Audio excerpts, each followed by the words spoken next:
Yeah, no, this is my 87 240. Still got the red block. It's about a 2-foot lift in the back. It's got Toyota lift springs, Toyota axle. Mounts up. It was the only thing I had to weld on was the rear hanger and move the spring perches out. They're bolted onto where the front control arms are. Got the 37-inch tires. I've had this car since 2020, and it was just a normal 240. Just kind of messing with it here and there, little things, and then you have a car for long enough and you keep doing little things. And took it to Gambler a couple of years ago, and it's just been getting taller and taller ever since.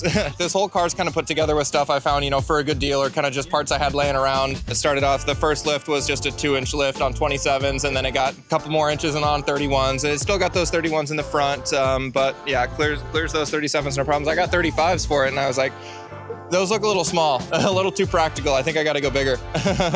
I have dailied it. It has been my work vehicle in the past.